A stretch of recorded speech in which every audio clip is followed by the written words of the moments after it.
बिस्मिल्लाहिर्रहमानिर्रहीम। अस्सलाम वालेकुम स्टूडेंट्स। आज का हमारा टॉपिक है चैप्टर नंबर 13 का 10th topic, that is Wheatstone bridge. लेकिन व्हीटस्टोन ब्रिज स्टार्ट करने से पहले हम अपना जो प्रीवियस टॉपिक था किरचॉफ्स रूल्स, जो सेकंड रूल था उससे रिलेटेड एक एग्जांपल है आपकी बुक में 13.5। तो पहले हम वो एग्जांपल सॉल्व करेंगे, उसके बाद हम अपना आज का टॉपिक करेंगे। तो जो एग्जांपल है 13.5, उसकी स्टेटमेंट कुछ इस तरह से है, calculate the currents in the 3 resistances of the circuit shown in figure below. ये आपको एक सर्किट की डायग्राम दी गई है जिसके अंदर डिफरेंट कंपोनेंट्स लगे हुए हैं। हर कंपोनेंट की वैल्यू भी आपको प्रोवाइड कर दी गई है। अब अगर आप सर्किट देखें तो आप देख रहे हैं कि इस सर्किट के अंदर 2 लूप्स बन रही हैं, एक ये लूप है और एक ये लूप है। जो क्लोज पाथ होता है उसको हम बोलते हैं कि ये एक लूप है। तो इस सर्किट के अंदर 2 लूप्स बन रही हैं। इस सर्किट के अंदर 3 रजिस्टर लगे हुए हैं और 3 ही बैटरीज लगी हुई हैं। ठीक हो गया। तो ये जो रजिस्टर हैं 3, कह रहे हैं कि इन तीनों रजिस्टर्स में से कितना करंट गुजर रहा है, यानी कि I1, I2, I3 आपने फाइंड आउट करना है इस प्रॉब्लम के अंदर।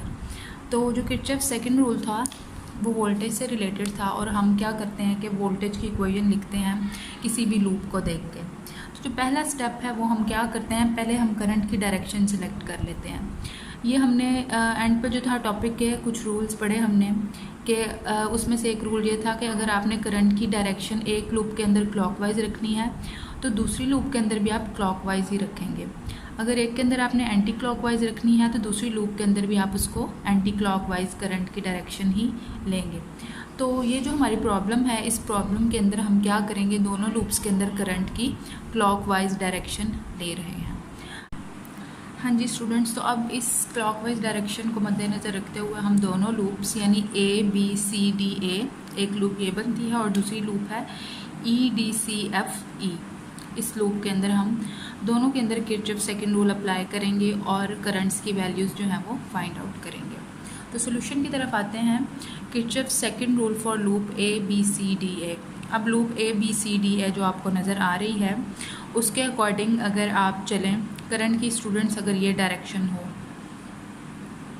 और आप यहाँ से स्टार्ट करते हैं, ठीक हो गया, ये मैंने एरो लगा दिया, यहाँ से आप आ रहे हैं, यहाँ आते हैं तो ये जो बैटरी है यहाँ पे इस वक्त आप बैटरी के हायर पोटेंशियल वाले टर्मिनल से लोअर पोटेंशियल वाले टर्मिनल पे आ रहे हैं। तो जब इस तरह की कंडीशन हो तो बैटरी के साइन के साथ आप माइनस लगाते हैं, यानी कि पहला जो आप लिखेंगे एलिमेंट इक्वेशन के अंदर -E1। फिर आप यहाँ से चलते हुए आए, इस रजिस्टर में से जब आप गुजरे हैं तो रजिस्टर के साथ तो नेगेटिव साइन ही आता है, तो आप लिखेंगे अब इस लूप के अंदर करंट की क्या वैल्यू है, I1। तो इस रजिस्टर में से जब आपने वोल्टेज लिखना है V = IR, तो I1 R1 के साथ माइनस का साइन लग गया। अब यहाँ से चलते हुए जब आप जाएंगे इस रजिस्टर R2 के अंदर, तो ये जो रजिस्टर है ये दोनों लूप्स के अंदर आ रहा है, यानी इस रजिस्टर में से I1 करंट भी पास कर रहा है और I2 करंट भी पास कर रहा है। तो जिस लूप को कंसिडर किया हुआ है उसकी करंट को हम पहले लेते हैं और दूसरे वाली लूप की करंट को उसमें से माइनस कर देंगे। तो चूँकि ये रजिस्टर है, रजिस्टर की वजह से यहाँ पे माइनस का साइन तो आएगा ही, लेकिन करंट्स किस तरह से आएंगे, I1 - I2 और साथ में रजिस्टर की वैल्यू आ गई R2। अब यहाँ से जाते हो जब आप बैटरी E2 पे पहुँचेंगे तो आप लोअर टर्मिनल वाले टर्मिनल से हायर पोटेंशियल वाले टर्मिनल की तरफ मूव कर रहे हैं, तो यहाँ पे एनर्जी गेन हुई है, ठीक हो गया। तो यहाँ पे क्या हो जाएगा, प्लस का साइन आएगा, साथ में E2 आ गया = 0। तो ये फर्स्ट वाली लूप के लिए आपने किरचॉफ्स रूल जो है वो अप्लाई कर दिया। अब जब आपने चलें पहले वैल्यूज़ पुट कर लेते हैं। अब आप क्या करेंगे नेक्स्ट स्टेप में, बाय पुटिंग द वैल्यूज़, ये सारी वैल्यूज़ आपको दी गई हैं कि R1 की क्या वैल्यू, R2 की, R3 की, E1, E2 और E3 की। तो वैल्यूज़ पुट कर दें। E1 की वैल्यू है जी 40 वोल्ट, वो मैंने पुट कर दी यहाँ पे इस इक्वेशन के अकॉर्डिंग। -I1 करंट आपने फाइंड करना है, ये ऐसे ही रहेगा। R1 की क्या वैल्यू है, 10 ओहम, वो यहाँ पे पुट कर दी। -I1 - I2 as it is रहेगा। यहाँ पे R2 की वैल्यू पुट करनी है जो कितनी है, 30 ओहम, वो आपने पुट कर दी। प्लस E2 आएगा और E2 की क्या वैल्यू है, 60 वोल्ट, वो आपने पुट कर दी। अब इस पूरी इक्वेशन को अगर आप देखें तो आप क्या कर सकते हैं, ये दोनों वोल्ट्स में हैं इनको दोनों को अगर आप सॉल्व करें, माइनस का 40 वोल्ट प्लस का 60 वोल्ट, तो आंसर क्या आएगा प्लस का 20 वोल्ट माइनस। अब ये एज इट इज़ अगर मैं इस पूरे फैक्टर में से 10 ओहम कॉमन ले लूँ तो अंदर क्या बचेगा, माइनस का 10 ओहम अगर मैंने बाहर निकाला है तो इक्वेशन के अंदर क्या बचेगा, I1 प्लस ये वाला माइनस जब बाहर चला गया तो यहाँ पे क्या आ जाएगा प्लस। अब यहाँ से अगर आपने 10 कॉमन लिया तो 3 बचेगा, उस 3 को इसके साथ मल्टीप्लाई किया तो क्या हो जाएगा 3I1, ये माइनस का साइन ऐसे ही, और 3 के साथ मल्टीप्लाई होकर क्या हो जाएगा 3I2 इज इक्वल टू 0। अब आप क्या करेंगे, इक्वेशन को दोनों साइड पे 10 ओहम के साथ डिवाइड कर दें, इसको भी इसको भी इसको भी।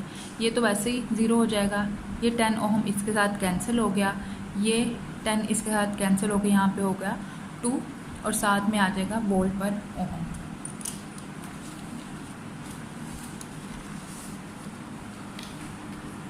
क्या आ गया जी 2 वोल्ट पर ओहम माइनस का आएगा 4I और प्लस का आ जाएगा 3I2। ये प्लस क्यों हो गया, बाहर वाले माइनस साइन की वजह से। प्लस का 3I2 इज इक्वल टू 0। अब स्टूडेंट्स वोल्ट पर ओहम किसके इक्वल होता है, एम्पेयर के इक्वल होता है, तो ये वोल्ट पर ओहम की जगह मैं लगा दूंगी एम्पेयर। 4I को इक्वेशन की दूसरी साइड पे ले जाएं तो प्लस का 4I हो गया, 4I1 माइनस ये प्लस था तो दूसरी साइड पे जाके माइनस का 3I2 हो जाएगा। या इसको मैं इस तरह भी लिख सकती हूँ, इस साइड को इधर ले आऊँ, इस साइड को इधर, तो 4I1 minus 3I2 is equal to 2 ampere. इसको कहेंगे आप इक्वेशन नंबर 1। अब पहली लूप के लिए आपने इक्वेशन बना दी।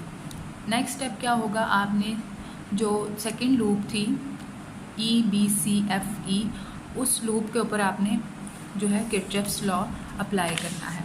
तो सेकंड लूप के अंदर जो करंट की डायरेक्शन है वो भी क्लॉकवाइज है। अगर स्टूडेंट्स आप यहाँ से चलते हैं इधर से, तो सबसे पहले ये आएगा E2। अब E2 क्योंकि हायर पोटेंशियल वाले टर्मिनल से लोअर पोटेंशियल वाले टर्मिनल की तरफ आ रहा है तो क्या होगा माइनस का E2। पहला क्या आ गया माइनस का E2। फिर R2 रेजिस्टेंस दोनों के अंदर लाई कर रहे हैं, लेकिन इस वक्त हम सेकंड लूप के अंदर हैं तो हम क्या लिखेंगे minus I2 minus I1 into R2। बिल्कुल उसी तरह हमने लिख दिया। थर्ड जो रेजिस्टेंस है R3, इसमें से करंट गुजर है I2, तो माइनस के साथ आएगा माइनस I2 R3, ये हो गया।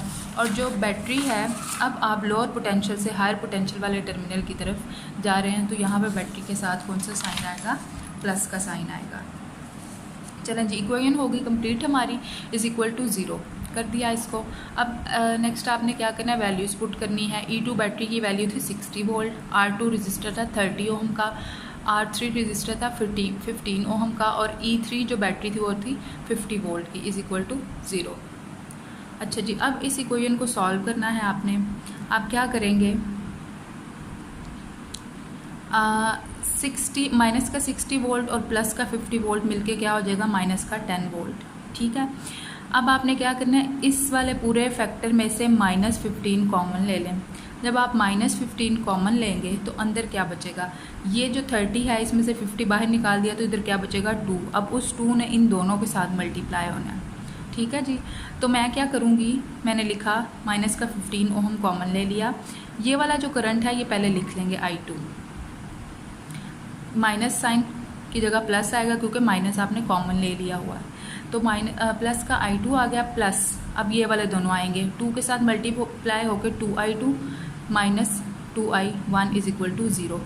अब आप क्या करेंगे, इस पूरी इक्वेशन को दोनों साइड्स पे आप 5 ओहम पे डिवाइड करते हैं। जब इसको डिवाइड किया तो ये क्या बनेगा, माइनस का 2 वोल्ट पर ओहम, इसको डिवाइड किया ओहम से कैंसिल, और ये इसके साथ कैंसिल होकर क्या आ जाएगा यहाँ पे 3, और ये तो वैसे ही 0 रहेगा। जब आप इसको इस तरह से सॉल्व करेंगे तो माइनस का 2 वोल्ट पर ओहम माइनस 3। अब अंदर देखें दोनों करंट्स ऐड हो रहे हैं, 3I2 minus 2I1 is equal to 0। इस वोल्ट पर ओहम की जगह मैं क्या लगाऊंगी एम्पेयर, माइनस 2 एम्पेयर हो गया, minus 3 3 9I2 minus minus plus 3 2 6I1 is equal to 0। अब यहाँ से जो इक्वेशन बनेगी वो क्या बनेगी कि आपने इसको उठा के इधर ले जाना है, बाकी सारी चीज़ों को इधर ही रहने दें। 6I1 minus 9I2 is equal to 2 ampere हो जाएगा। अब ये दूसरी इक्वेशन बन गई। पहली इक्वेशन ये थी हमारे पास 4i1 minus 3i2 is equal to 2 ampere, और दूसरी इक्वेशन ये है 6i1 minus 9i2 is equal to 2 ampere. अब स्टूडेंट्स आप क्या करेंगे, दोनों इक्वेशंस को माइनस कर देंगे।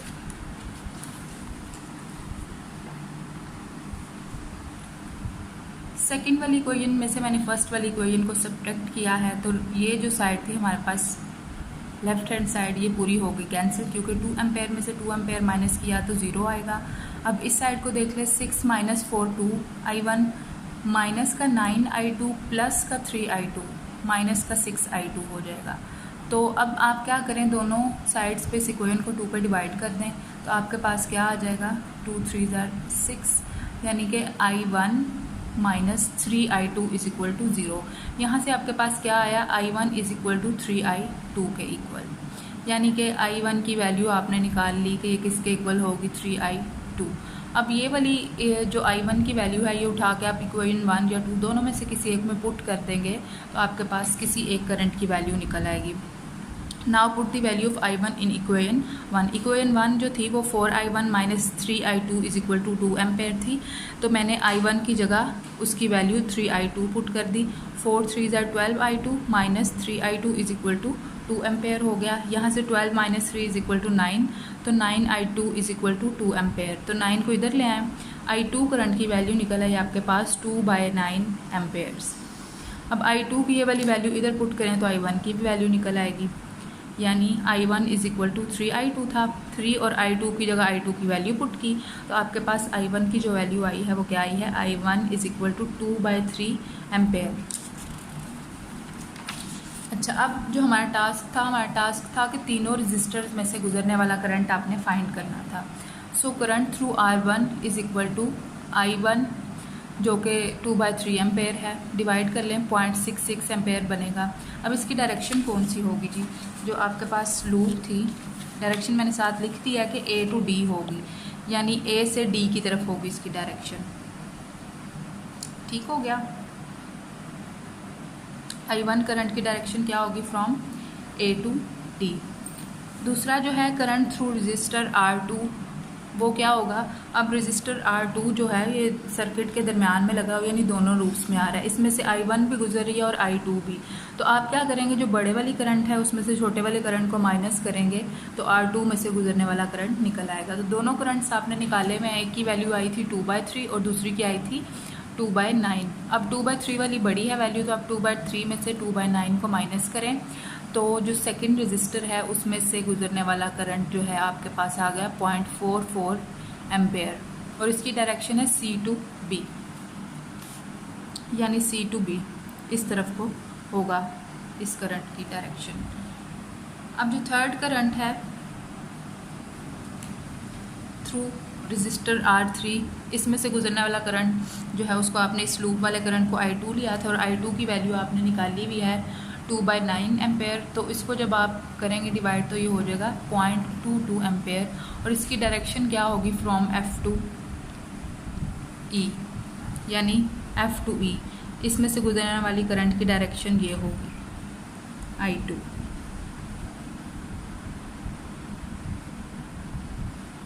अब स्टूडेंट्स अगर A टू D वाली अगर आप देखना चाहें तो R1 में से गुजरने वाले करंट की डायरेक्शन ये बनेगी I1, I2 की ये बन रही है, और R3 में से गुजरने वाले करंट की जो डायरेक्शन थी वो मैंने क्या लिखी हुई है, फ्रॉम C टू B, यानी इस तरह से होगी। तो जो बड़े वाला करंट है इसने उसी को फॉलो किया। ठीक हो गया। तो ये थी हमारी एग्जांपल नंबर 13.5। हाँ जी, तो अब आते हैं हम अपने आज के टॉपिक की तरफ जो कि है व्हीटस्टोन ब्रिज। तो व्हीटस्टोन ब्रिज की फर्स्ट ऑफ ऑल डेफिनेशन जो है वो देख लेते हैं। The basic electrical circuit which is use to determine the unknown resistance is called as Wheatstone bridge. तो ये एक किस्म का व्हीटस्टोन ब्रिज का ऑब्जेक्टिव भी लिखा हुआ है कि व्हीटस्टोन ब्रिज के थ्रू आप क्या कर सकते हैं कि किसी भी अननोन रेजिस्टेंस की वैल्यू आप फाइंड आउट कर सकते हैं, और उसके लिए जो आपने सर्किट यूज़ करना है उसको आप बोलते हैं व्हीटस्टोन ब्रिज। तो व्हीटस्टोन ब्रिज जो है ये कोई डिवाइस नहीं है, ये एक सर्किट है। It was devised by Charles Wheatstone and hence known as Wheatstone bridge, यानी कि ये कोई एक साइंटिस्ट था चार्ल्स व्हीटस्टोन, उसने ये सर्किट डिवाइस किया टू फाइंड अननोन रेजिस्टेंस, जो कि अब तक हम यूज़ कर रहे हैं। तो अगर हम सर्किट के डायग्राम की तरफ देखें तो ये इसको बोलते हैं ब्रिज कंस्ट्रक्शन। जब भी कोई 4-5 एलिमेंट्स इस तरह से लगे होंगे तो इसको हम बोलते हैं ब्रिज कंस्ट्रक्शन। तो ब्रिज कंस्ट्रक्शन में 4 रजिस्टर लगे हुए हैं, R1, R2, R3 and R4। ठीक हो गया। अब अगर हम इस कंस्ट्रक्शन के अकॉर्डिंग इसका नाम रख लें तो इस साइड को बोलेंगे A, इसको B, इसको C और इसको D। अब B और C साइड के दरमियान में गैल्वानोमीटर लगा हुआ है। अब स्टूडेंट्स गैल्वानोमीटर जो है आपके नेक्स्ट चैप्टर्स में आप डिटेल से इसको पढ़ेंगे कि गैल्वानोमीटर होता क्या है। यहाँ पे मैं आपको बता दूँ कि गैल्वानोमीटर लगाने का पर्पस ये होता है कि सर्किट के अंदर से जैसे ही कोई करंट फ्लो करे, गैल्वानोमीटर की जो नीडल होती है वो डिफ्लेक्ट कर जाती है, यानी हमें इंडिकेशन दे देती है गैल्वानोमीटर की नीडल कि इस वक्त यहाँ पर करंट जो है वो एग्जिस्ट कर रहा है या यहाँ से करंट गुजर रहा है। तो ये जो गैल्वानोमीटर आपने लगाया हुआ है इन 2 पॉइंट्स के बीच में, ये क्या आप बताएगा कि यहाँ से करंट गुजर रहा है। B और D के बीच में गैल्वानोमीटर लगा दिया। A और C के बीच में आपने पोटेंशियल या वोल्टेज प्रोवाइड करना है थ्रू सम बैटरी। ठीक हो गया। ये एक स्विच लगा हुआ है, जब चाहें इस स्विच को क्लोज करें और सर्किट को ऑन कर दें आप। तो जो ऑब्जेक्टिव है, वंस अगेन मैंने लिख दिया कि व्हीटस्टोन ब्रिज का जो ऑब्जेक्टिव है वो क्या है, टू फाइंड अननोन रेजिस्टेंस। किस तरह फाइंड कर सकते हैं? By using balance condition. आप एक बैलेंस कंडीशन है उसके थ्रू आप किसी भी अननोन रेजिस्टेंस की वैल्यू फाइंड आउट कर सकते हैं। यानी ये 4 रेजिस्टर हैं, इनमें से 3 की वैल्यू अगर आपको पता है, चौथे की नहीं पता, तो व्हीटस्टोन ब्रिज के अंदर उस चौथे रजिस्टर को लगा के आप बैलेंस कंडीशन के ऊपर उस 4th रजिस्टर की जो वैल्यू है वो आप फाइंड आउट कर सकते हैं। तो अब होना क्या है इस सर्किट के अंदर, if no current flows through galvanometer then R1 over R2 is equal to R3 over R4। जब ये जो गैल्वानोमीटर है इसके अंदर से गुजरने वाला करंट 0 होगा, इसमें से कोई करंट नहीं गुजरेगा, तो ये कंडीशन जो है वो सेटिस्फाई होगी। तो फिर इस इक्वेशन के अंदर कोई भी अननोन वैल्यू पुट करके आप रेजिस्टेंस की वैल्यू निकाल सकते हैं। अब करंट का फ्लो नहीं करेगा। अगर आप डायग्राम देखें तो इस डायग्राम के अंदर 3 लूप्स बन रही हैं। एक है BCDB, दूसरी क्या है ABDA, और थर्ड ये वाली लूप है जिसके अंदर बैटरी लगी हुई है। ठीक हो गया। ये 3 लूप्स बन रही हैं, लेकिन गैल्वानोमीटर जो लगा हुआ है इन 2 लूप्स के दरमियान में लगा हुआ है, यानी कि इस गैल्वानोमीटर में से कोई करंट ना गुजरे या इक्वल करंट हो। जब I1 I2 के इक्वल होगा तब और ऑपोजिट डायरेक्शन में फ़्लो करेंगे तब भी ये जो गैल्वानोमीटर है ये 0 डिफ्लेक्शन शो करेगा। तो अब इस जो है प्रॉब्लम को किस तरह सॉल्व करेंगे, यहाँ पे भी आप किरचॉफ सेकंड लॉ जो है या सेकंड रूल उसको बोलते हैं वो अप्लाई करेंगे। सबसे पहले आप क्या करें, तीनों लूप्स के अंदर करंट की एक डायरेक्शन सेट कर लें। हमने क्या किया है, consider current is flowing clockwise through all the loops. तीनों लूप्स के अंदर हमने करंट की क्लॉकवाइज डायरेक्शन को ले लिया है। अब जो रजिस्टर लगे हुए हैं वो तो पहले दोनों लूप्स में लगे हुए हैं, तो इन 2 लूप्स को हम सॉल्व करेंगे by using Kirchhoff's second rule.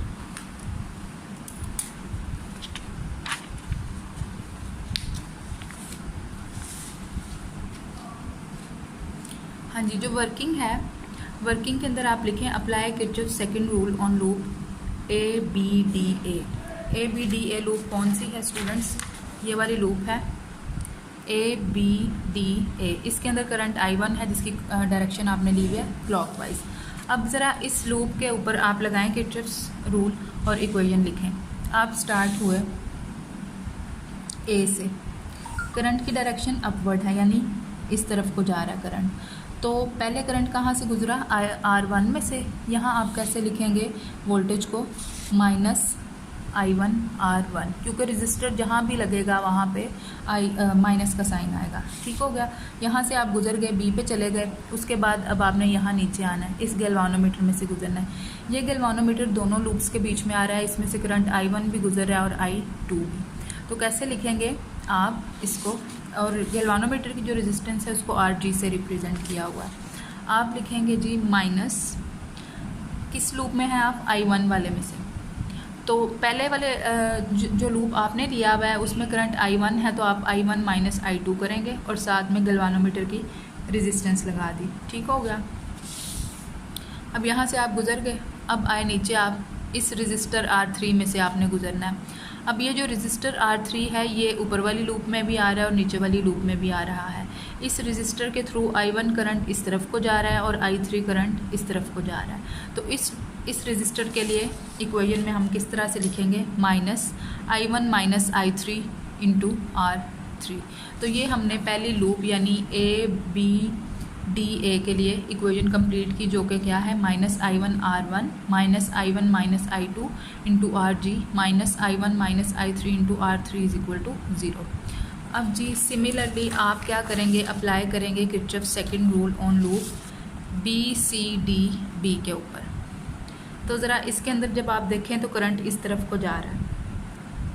ये अगर आप डायरेक्शन इस तरह फॉलो करें तो इक्वेशन क्या बनेगी, सबसे पहले आएगा माइनस। अब चूँकि I2 करंट है तो I2 लिखा जाएगा और रजिस्टर में से गुजर रहा है R2 में से, तो साथ आ जाएगा R2 माइनस I2 R2। अब यहाँ से होते हुए जब आप यहाँ जाएंगे तो ये जो रजिस्टर R4 है ये दो लूप्स के बीच में आ रहा है। एक करंट की डायरेक्शन इस तरफ को है, दूसरे की इस तरफ को है। तो आप करंट को कैसे लिखेंगे, I2 माइनस I3 और साथ में क्या मल्टीप्लाई हो जाएगा R4। तो उसी तरह किया हमने, माइनस I2 माइनस I3 साथ में मल्टीप्लाई हो रहा है R4। अच्छा जी, अब यहाँ से आप चले गए, अब फिर आप गैल्वानोमीटर पे आ गए। गैल्वानोमीटर भी दोनों लूप्स में से गुजर रहा है, तो अब I2 में से I2 में है आप, तो आप क्या करेंगे, अब I1 नहीं बल्कि I2 माइनस I1 लिखा जाएगा। तो जो फोर्थ आपका एलिमेंट है वो क्या आ जाएगा, I2 minus I1 into RG, जो कि गैल्वानोमीटर की रेजिस्टेंस है, इज इक्वल टू 0। तो ये दो इक्वेशंस आपको मिल गई दोनों लूप से।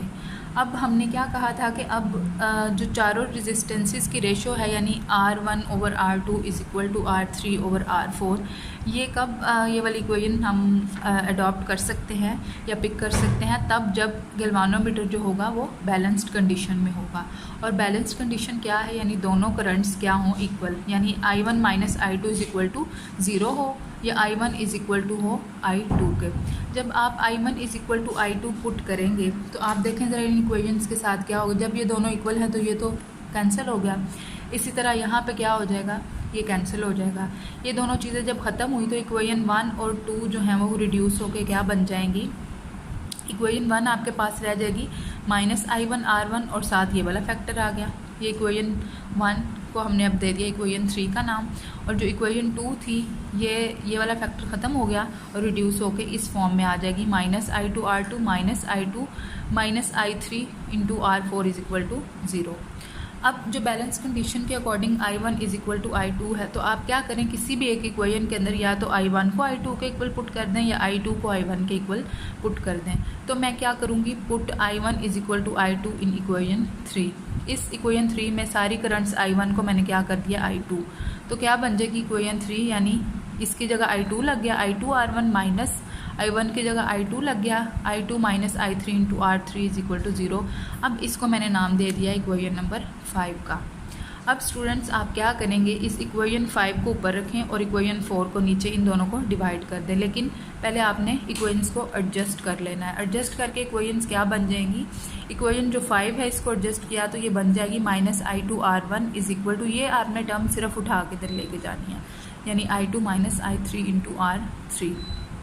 और इक्वेशन 4 क्या हो जाएगी, ये वाला फैक्टर इधर रहेगा, ये वाला फैक्टर उठा के आप इधर ले गए तो ये माइनस प्लस में चेंज हो जाएगा, यानी minus I2 R2 is equal to I2 minus I3 into R3। अब इन दोनों इक्वेशंस को जब आप डिवाइड करेंगे तो क्या होगा जी, ऊपर रखी इक्वेशन 5 और नीचे रखी इक्वेशन 4, तो ये इसके साथ कैंसिल, ये सेम टर्म्स हैं तो ये इसके साथ cancel. R1 over R2 is equal to R3 over R4। तो यही वाली जो कंडीशन थी हमें चाहिए थी to find an unknown resistance. तो साथ मैंने एक नोट भी लिखा हुआ है, this is possible only for balanced condition, यानी कि जब करंट I1 I2 बराबर होगी थ्रू गैल्वानोमीटर, तब ही ये वाली जो वैल्यू है ये वाली जो इक्वेशन है आप अडॉप्ट कर सकते हैं, तभी ये पॉसिबल होगा। अब इस बात का क्या मतलब है कि रजिस्टर R1 और R2 की रेशो और रजिस्टर R3 और R4 की रेशो जो है वो इक्वल होगी, तब जो है गैल्वानोमीटर या ये सर्किट जो है हमारा इन बैलेंस्ड कंडीशन होगा। तो ये था हमारा topic Wheatstone bridge. Wheatstone bridge को अगर हम सम अप करें तो ये एक ऐसा सर्किट है जिसके थ्रू हम किसी भी अननोन रेजिस्टेंस की वैल्यू फाइंड आउट कर सकते हैं। इसके लिए